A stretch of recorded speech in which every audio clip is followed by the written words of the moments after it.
Hello students, welcome to all in this class. पिछली class में हमने जो पहला चैप्टर चला था साझेदारी का इंट्रोडक्शन सामान्य परिचय, उसको कंप्लीट किया था। उससे रिलेटेड कुछ क्वेश्चन थे। उम्मीद करता हूँ आपने कर लिए होंगे वो और किसी को कोई प्रॉब्लम होगी नहीं। और यदि किसी ने अभी वीडियो नहीं देखे, वीडियो देखने के बाद आपको प्रॉब्लम आती है तो आप अपने क्वेश्चन पूछ सकते हैं।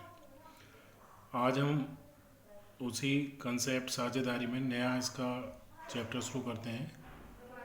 साझेदारी का जो अगला कंसेप्ट है वो है नए साझेदार का प्रवेश, यानी admission of a new partner.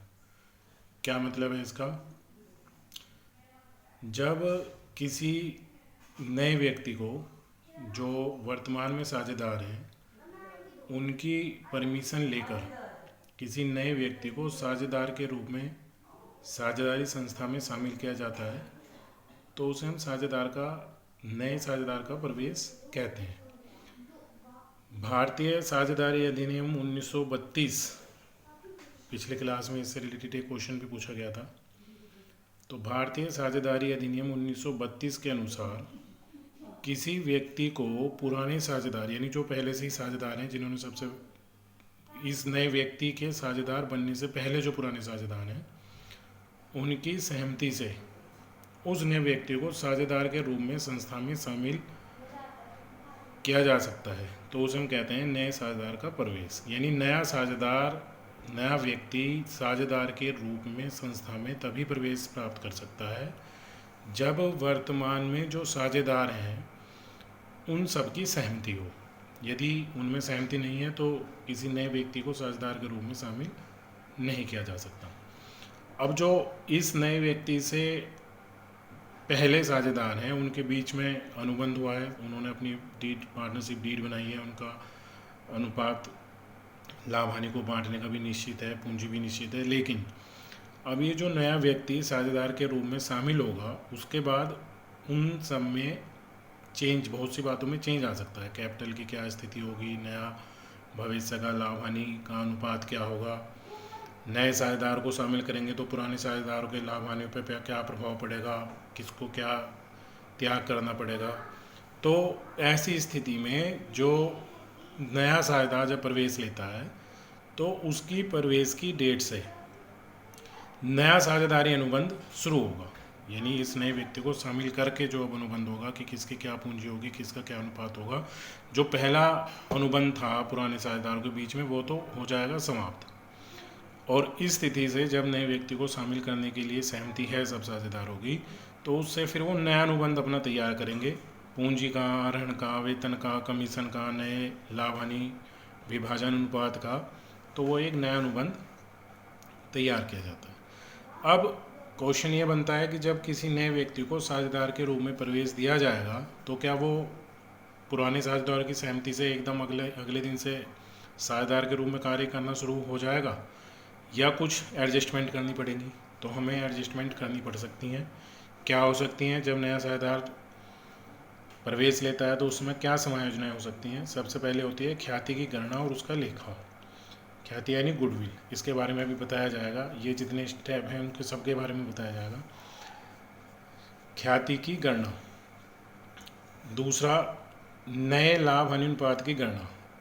नए व्यक्ति को जब साझेदार के रूप में शामिल कर लिया गया है तो उसको प्राप्त होने वाले भविष्य में जो लाभ प्राप्त होंगे, जो उसका अनुपात होगा, उसका त्याग कौन करेगा? पुराने साझेदार जितने हैं सभी करेंगे, एक करेगा या दो करेंगे, या उनका भविष्य में नया लाभ हानि विभाजन का क्या अनुपात होगा, इसकी कैलकुलेशन की जाएगी।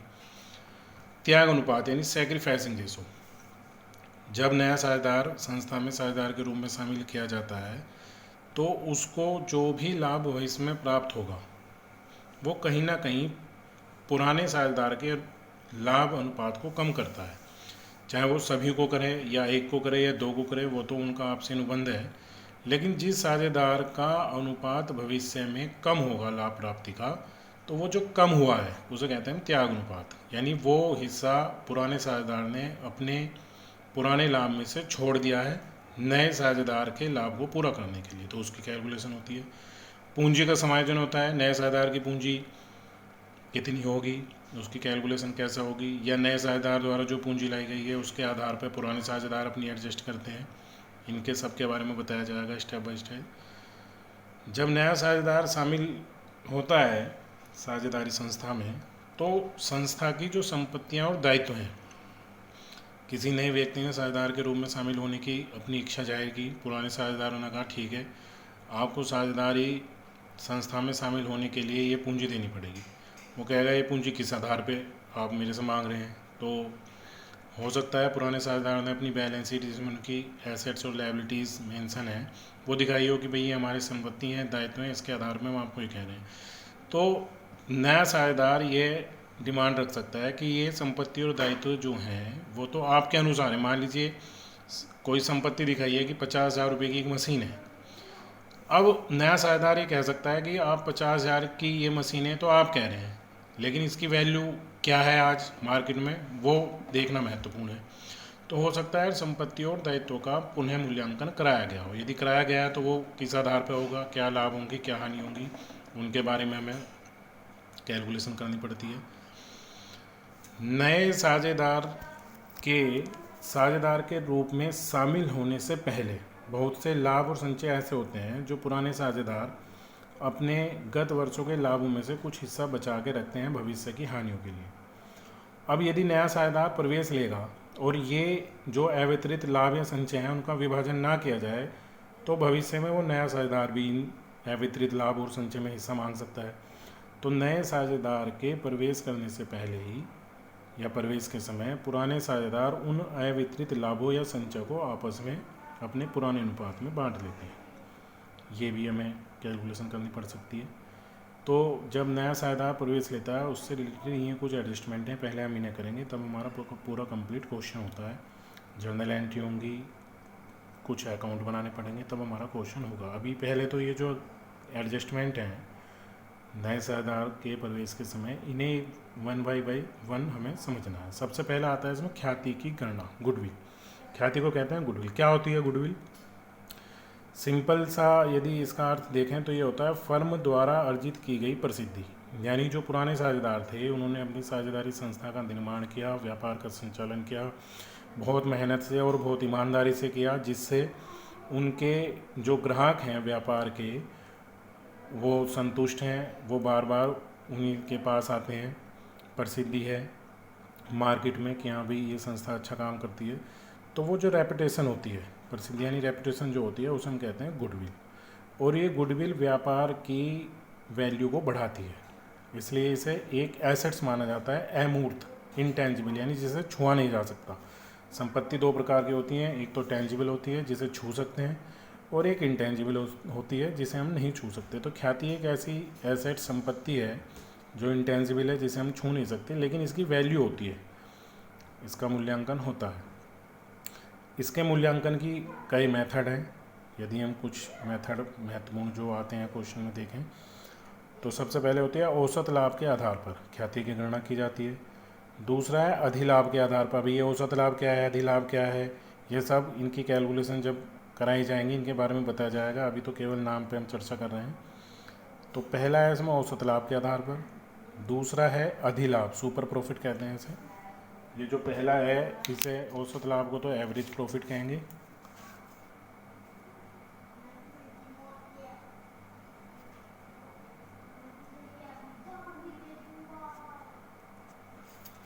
अधिलाभ जो है इसे कहते हैं, अधिलाभ को सुपर प्रॉफिट।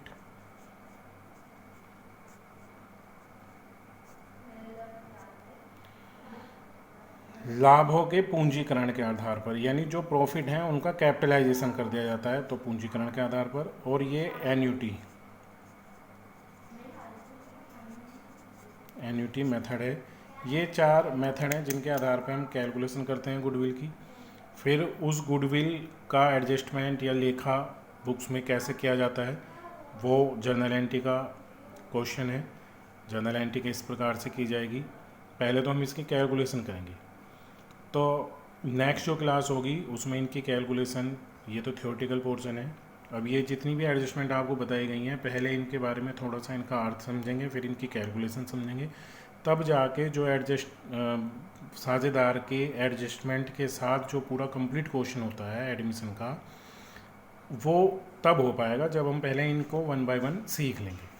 तो आप इसे पहले समझ लें, इस वीडियो को देखने के बाद यदि कोई क्वेश्चन है आपका पूछ लें, फिर हम इसकी कैलकुलेशन जो न्यूमेरिकल पार्ट है उसकी तरफ बढ़ेंगे। नेक्स्ट क्लास में हम गुडविल के जो न्यूमेरिकल क्वेश्चन है, वैल्यूएशन ऑफ गुडविल का मूल्यांकन के ये जो मेथड बताए गए हैं, किस प्रकार से इन मेथड्स के आधार पर गुडविल की कैलकुलेशन होती है वो समझेंगे। फिर स्टेप बाय स्टेप अगले जो एडजस्टमेंट हैं वो समझेंगे। Thank you.